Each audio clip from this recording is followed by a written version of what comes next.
Salut à tous, j'espère que vous allez bien, c'est Romain et on se retrouve aujourd'hui pour parler d'un poste qui nous met tous d'accord sur certains points. D'abord, il faut y virer les 3/4 des joueurs. Ensuite, il faut sortir le chéquier, recruter pas un mais plusieurs joueurs. Et de la classe mondiale dans l'idéal. J'ai nommé le milieu de terrain bien évidemment, alors accrochez-vous, c'est parti. Avant que la vidéo commence, petit placement de produit, on va mettre en avant la boutique idéale si vous cherchez des maillots pas chers du tout, non authentiques bien sûr, mais d'excellente qualité, que ce soit au niveau des flocages, des écussons, des sigles Nike, des coutures aussi. Vous pouvez assortir votre commande avec shorts, chaussettes ou tous les badges possibles et imaginables. Ça taille petit, donc petit conseil, n'hésitez pas à prendre une bonne taille au-dessus. Il y a aussi des tailles enfants si vous voulez faire plaisir à quelqu'un. La livraison est gratuite à partir de 79 € d'achat. Sachez que pour les délais, comptez 3 semaines plus ou moins. Dans les deux cas, ça peut être moins comme un petit peu plus. Et le petit code promo qui est dans la description, tout comme le lien vers la boutique. Il y a le PSG, bien sûr d'autres clubs et des survêtements aussi. Voilà, merci à eux, c'est eux qui régalent. Allez, on va aller du côté du Barça où le dossier Frenkie de Jong a été ouvert par beaucoup de médias ce matin. Ça l'a associé à Manchester United, mais aussi à d'autres clubs, y compris le PSG. Comme d'habitude, dans tous les cas, le Barça doit faire rentrer des liquidités et Frenkie de Jong pourrait être placé sur le marché des transferts. On va évidemment scruter tout ça. On se rappelle, en janvier 2019, Antero Henrique a tout fait pour le recruter. Il faisait partie des gens, et ils étaient nombreux, qui pensaient que de Jong est le milieu parfait tout simplement pour le PSG. Au final, c'est le Barça qui rafle la mise pour 86 millions d'euros. C'est absolument énorme. Depuis, il y a eu un changement de direction là-bas. On est passé de la mafia Bartomeu à Laporta, qui pour son début de mandat a très clairement opté pour la communication. Quand tu vois toute la mise en scène qui a été faite sur plein de dossiers, Haaland, Adeyemi, des joueurs de l'Ajax aussi, de Ligt, les rendez-vous avec les agents, les dîners, les déclarations surtout, tout ce qui a fuité dans la presse, c'est très clair, il voulait vraiment se mettre les supporters dans la poche par la communication. Au final, c'est une technique qui s'est très essoufflée très rapidement. Aujourd'hui, il y a plein de dossiers qui sont finalisés pas du tout en la faveur du Barça. Et il y a besoin de liquidité pour pouvoir avoir de la marge de manœuvre cet été. C'est dans cette optique que le club pourrait écouter une offre à la hauteur de leurs attentes concernant De Jong, qui depuis son arrivée divise un petit peu parce que c'est certain, c'est de la classe mondiale, c'est un talent complètement fou, des références aussi, peut-être pas autant qu'il pouvait l'attendre à son arrivée et surtout de l'irrégularité, tout simplement. Bref, faisons un point sur les informations avec Fabrizio Romano pour commencer. Il annonce des contacts avec Manchester United, mais la priorité du joueur, c'est jouer la Ligue des Champions. Problème, là-bas, il ne pourra pas la saison prochaine. Le plus gros atout pour le club mancunien, c'est évidemment l'argent, parce qu'il dépense sans compter, et l'entraîneur qui vient de signer Erik ten Hag, très proche de Frenkie de Jong et qui serait du coup susceptible de bien l'utiliser tactiquement. Pour l'instant, pas d'accord, rien d'avancé. Goal Espagne nous annonce que 50-60 millions d'euros pourraient se discuter. C'est un petit peu à contretemps parce que la majeure partie des médias annonce plutôt 70-80 millions. Matt Moretto, journaliste assez fiable quand même sur l'environnement Barça, nous annonce qu'il veut rester, qu'il est agacé des rumeurs parce qu'il n'a rien avancé avec personne. Xavi, son entraîneur, veut le garder, lui fait confiance, mais le Barça scrute un petit peu le marché, aimerait recevoir une offre satisfaisante. United, City, le PSG et le Bayern sont attentifs selon le journaliste. Gérard Moreno, pareil, un journaliste qui d'habitude est assez fiable dans l'environnement Barça. J'aimerais nuancer parce que là, son info qui dit que De Jong à United s'est fait à 95%, elle a été reprise de volée par tout le monde et surtout, vous avez vu, oui, évidemment, Adeyemi a signé à Dortmund pour 38 millions d'euros dernièrement. Le PSG peut le regretter. Au mois de décembre, il a été associé au club et je pense qu'il y a eu des discussions. Il y en avait aussi avec le Barça. Et Gérard Moreno annonçait à ce moment-là qu'il y avait tout simplement un accord qui était très proche d'être bouclé. Au final, ça ne l'a pas fait. Il s'est un petit peu contredit. Santi Aouna, comme d'habitude, il est venu nous apporter son info. Donc le PSG le voulait cet hiver.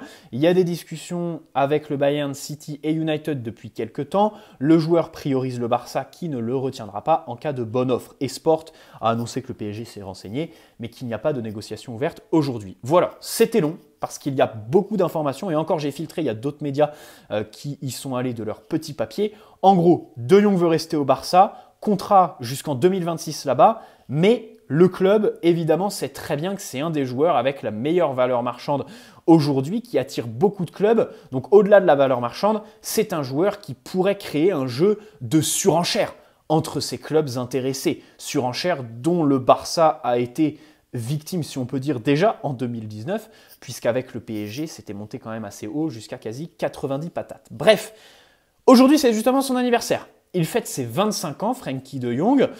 Donc, premier constat, il arrive dans la fleur de l'âge. Là, ça y est, ça va être ses meilleures années d'un point de vue physique. Il a donc, comme je le disais, un contrat jusqu'en 2026 au Barça. Donc, c'est quand même 4 années qu'il faut racheter.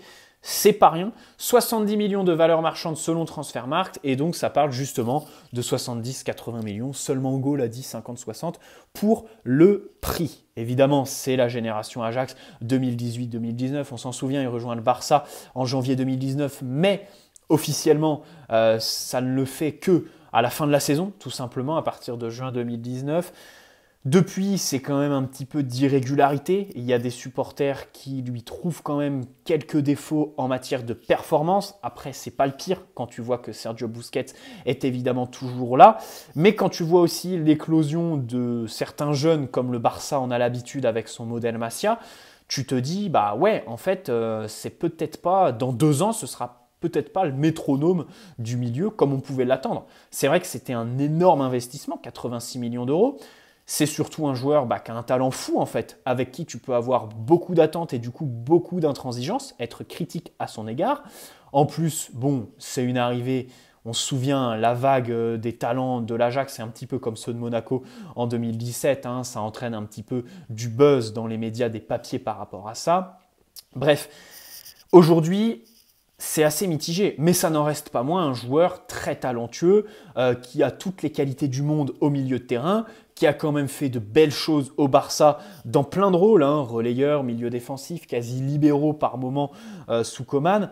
Il a même terminé, rappelons-le, c'est juste un fait, 11e au Ballon d'Or 2019. Voilà, c'est quand même pas rien, ça témoigne de ses capacités. Et évidemment, il obtient une prolongation en octobre 2020. Bon, pour lui, sa situation, aujourd'hui, tu peux te dire, ouais, il veut partir. Moi, personnellement, je comprends qu'il veuille rester au Barça.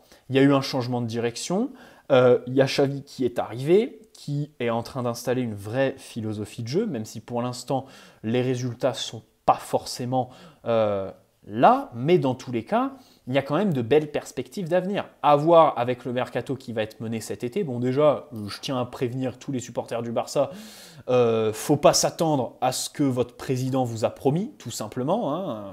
Comme j'ai dit plus tôt, la communication, ça marche qu'un temps. Voilà. En l'occurrence, là, c'était 6 mois. Maintenant, c'est terminé. On revient à la triste réalité. Je trouve que le Barça est un club qui revient bien dans tous les cas, avec une vraie philosophie de jeu. Et du coup, c'est un problème de club, pas de joueur, puisque c'est le Barça qui veut s'en séparer pour faire des liquidités. Du côté du PSG, il y a évidemment une première inconnue. Loïc Tanzi le disait hier, sur le dossier Paul Pogba, il n'y a rien d'avancé. Il n'est pas très proche de signer au club comme beaucoup le disent. Moi, personnellement, c'est ce que je pense. C'est pas ce que je dis parce que je n'ai pas d'informations, mais c'est ce que je pense. Loïc Tanzi, du coup, a contredit mon avis parce que c'est comme l'été dernier, en fait, ça n'a pas bougé. Il faut dégraisser avant de le signer. Voilà. Le mec signerait librement, mais non, il faut quand même dégraisser avant. Alors, ça se comprend parce que d'un point de vue numérique, tu as trop de milieux de terrain. Tous, je pense, sont surpayés, à part Marco Verratti. Voilà. Tous mériteraient un petit moins 3, moins 4 millions sur leur salaire annuel. Mais c'est comme ça. Il y a des contrats à respecter. Ce sont des contrats de travail. Si les mecs sont bien et ne veulent pas partir, tu ne peux pas non plus les forcer ou aller au prud'homme avec eux. Tout nuls qu'ils sont, tout simplement, parce qu'ils sont vraiment nuls. Il y a aussi évidemment le problème qualitatif, parce que aucun de nos milieux, à part Marco Verratti, fait réellement l'unanimité. Donc, il faut de la classe mondiale. Pour moi, il faut surtout plusieurs joueurs. Pogba, j'y suis favorable. Maintenant, c'est vrai qu'il est assez irrégulier. Je me dis, il va partir de Manchester, nouveau souffle. Je pense qu'il peut se créer une dynamique sur 1 ou 2 saisons. Il va y avoir la Coupe du Monde. On sait que c'est un joueur de tournoi, donc ça va être une prise de confiance pour lui d'aller au Qatar avec Didier Deschamps, qui est un entraîneur avec qui il est bien. Et surtout, à Manchester, il est baladé partout sur le terrain. Lui-même l'a dit, il lui faut un rôle très clair. Au PSG, c'est un enjeu. On en est évidemment capable de lui donner un rôle très clair. En échange, il faudra la régularité physique et dans les performances. Personnellement, j'y suis favorable. Si Et seulement si le club ne se dit pas derrière, bon, on a recruté Pogba, ça a fait du bruit, parce que ça va faire quand même beaucoup de bruit dans les médias et chez les supporters, on va arrêter là, on ne recrute personne d'autre. Non, pour moi, il faut recruter quelqu'un d'autre, voire deux joueurs. Hein. Pogba, un joueur de classe mondiale et un joueur de rotation si possible, si en amont on arrive à bien dégraisser, tu vois ce que je veux dire. Mais dans tous les cas, pour moi, il faut deux joueurs de classe mondiale. Pogba en fait partie, De Jong aussi, bien évidemment. On va revenir sur son profil, mais comme d'habitude, c'est conditionné à un dégraissage de la part du club. Avant, quand tu vois que Leonardo est toujours en poste, on ne sait pas s'il va rester, donc là, il y a une inconnue. T'es à la mi-mai, les joueurs sont en train de bosser à fond sur leur mercato. Le Real a bouclé Rudiger, probablement Mbappé, le Manchester City boucle évidemment Erling Haaland, Dortmund sont remplaçants avec Karim Adeyemi. Ça bouge de partout en fait, ça bosse, ça bosse. Nous, il n'y a rien, il n'y a rien. Et ne me faites pas croire que ça bosse en sous-marin. Non, l'été dernier déjà on disait ça et au final on s'est rendu compte que c'était pas du tout du sous-marin, quoi. Les dossiers Messi, Wijnaldum, Ramos, Donnarumma, c'était pas du tout préparé pendant le printemps. Hein. En mai, ils n'étaient pas du tout sur la table ces mecs-là. Tu vois ce que je veux dire? Voilà, c'était des opportunités et qu'on arrête de me parler du mercato d'opportunités. Ça c'est pareil, on y reviendra mais en fin de vidéo. Voilà, bref, il faut vendre. On est au même stade, on n'a pas du tout évolué, il n'y a rien qui bouge, il n'y a que des informations, rien de concret, puisque comme l'été dernier, il faut dégraisser avant de recruter. C'est un petit peu le travail d'un directeur sportif. Bref, De Jong, vous le connaissez, polyvalent, capable de jouer milieu défensif, milieu central, lecture du jeu absolument extraordinaire. C'est ce qui fait en fait la différence entre un milieu normal et un milieu de classe mondiale. Ça, c'est ce que je répète tout le temps.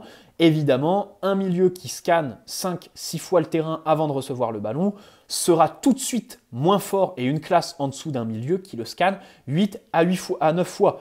Eh bien, Frenkie de Jong, il fait partie de cette classe mondiale qui scanne le terrain tout le temps, qui sait où sont ses coéquipiers, où sont surtout ses adversaires, ce qui fait que derrière, sur ses contrôles, il est excellent parce qu'il est capable de prendre à contre-pied l'adversaire qui le presse, partir dans la direction inverse, les feintes de corps, il maîtrise, il perd très peu de ballons, il est très très bon hein, parce qu'il en perdait moins de 1 par match la saison dernière.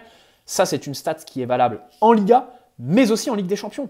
Donc évidemment, c'est quelqu'un qui se sublime. En Europe, il est très très très très propre, donc ça, c'est évidemment toujours appréciable. Dans la distribution, pareil, il sait alterner jeu long, jeu court, lancer dans la profondeur, jouer dans les petits espaces, entre les lignes, plus bas sur le terrain, écarté par des transversales, sur son latéral bien évidemment, chercher Lionel Messi à l'époque, il y avait une connexion quand même privilégiée entre les deux. Aujourd'hui, pourquoi pas lancer un Ousmane Dembélé dans la profondeur par exemple. Mais voilà, au PSG, tu peux l'imaginer tout faire parce que le mec a un bagage technique extraordinaire, tout simplement. La classe mondiale, c'est vraiment le maître mot de cette vidéo. Vous pouvez me répondre irrégularité, parfois suffisance. Moi, je vous réponds intrinsèquement talent et classe mondiale. Voilà.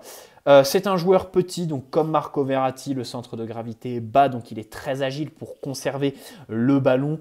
Très bon dribbleur, donc ça c'est important parce qu'au PSG aujourd'hui, il n'y a que Marco Verratti qui le fait. Et on l'oublie. Voilà, au-delà de Marco Verratti, dans l'équipe, il n'y a aucun dribbleur efficace. Messi, Di Maria, Neymar tentent, mais ne sont pas efficaces.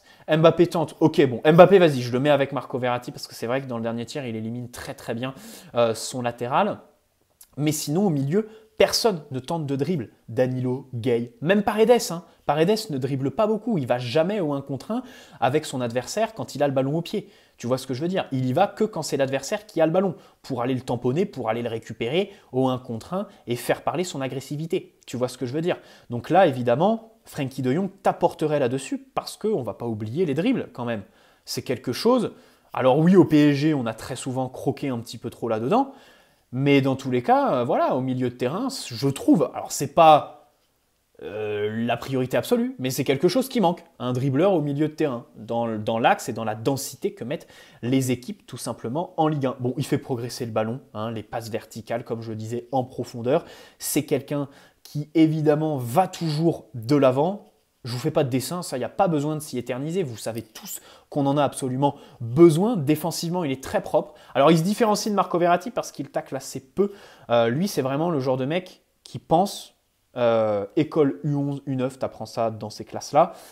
Quand tu tacles, c'est vraiment le dernier recours. Tu vois ce que je veux dire? Un défenseur par terre, c'est un défenseur qui n'avait rien d'autre à faire, tout simplement. Lui, il est vraiment dans cette philosophie. parce qu'il essaye d'avoir la meilleure lecture du jeu possible, des trajectoires, des circuits de passe, parce qu'il est capable de bien les casser, jaillir au bon moment. Pareil, au PSG, on a peu de joueurs capables de faire ça. Paredes a peut-être l'intelligence pour, mais pas forcément la réactivité, parce que c'est quand même un joueur très nonchalant. Danilo, j'en parle même pas. Gay, idem. Marco Verratti, peut-être, mais en ce moment, il est plus dans un registre de roquet, vraiment milieu aboyeur, qui va harceler le porteur, plutôt que de se concentrer sur les passes, tout simplement. Une bonne lecture du jeu pour casser les circuits de passe. Donc voilà, c'est la classe mondiale. Je crois que j'ai à peu près tout dit, que des éloges, tout simplement. Le seul défaut, c'est l'irrégularité qui l'a caractérisé au Barça. Il y en a même, je les entendrai, qui diront qu'il n'a pas progressé ou qu'il a même régressé en allant au Barça. Bon, écoutez, moi, je préfère rester sur le fait qu'il ait 25 ans, qu'il arrive dans la fleur de l'âge et que peut-être qu'un changement va faire beaucoup de bien. Je crois, ça fait 3 saisons, ouais, il va finir sa 3e saison au Barça. C'est vrai qu'il y a un nombre de références. Dans les grands matchs, des fois, il disparaît un petit peu. Ou du moins il ne fait pas le match qu'on attend de lui, d'un milieu de tout simplement un des plus talentueux de sa génération, et 86 millions, on le répète. Voilà. J'en viens au prix. Personnellement, 70, je les mets. Il faut absolument les mettre. Et là, je trouve que c'est un sujet qui est tabou vis-à-vis du PSG, parce que je vous rappellerai que oui, on a beaucoup investi. On a cette image de club pigeon qui met des sommes astronomiques, mais sur des attaquants. Sur personne d'autre. Au milieu de terrain, notre achat le plus cher, c'est Paredes, 47 millions. En défense, ok. David Luiz, 50. Thiago Silva, ça avait un prix. Marquinhos aussi. Nos latéraux, Nuno et Achraf, c'est quand même 100 millions les deux. Au poste de gardien, par contre, rien. On n'a quasi rien dépensé sur l'RQSI. Et j'aimerais vous dire, ok, pour gagner la Ligue des Champions, il te faut du mental, il te faut peut-être aussi une histoire. Alors quand tu n'as pas les trophées, évidemment, il faut des échecs pour te construire. Voilà, des parcours, aller en finale, ne pas la gagner pour revenir plus fort, tu vois ce que je veux dire. Mais il faut aussi de l'argent. Et ça, c'est une réalité. Le Real a investi constamment. Liverpool, ils construisent leur équipe qui va au sommet de l'Europe et qui a encore la possibilité d'y aller. Mais leur gardien, il le paye une 60aine de millions d'euros. Van Dijk, 85 patates.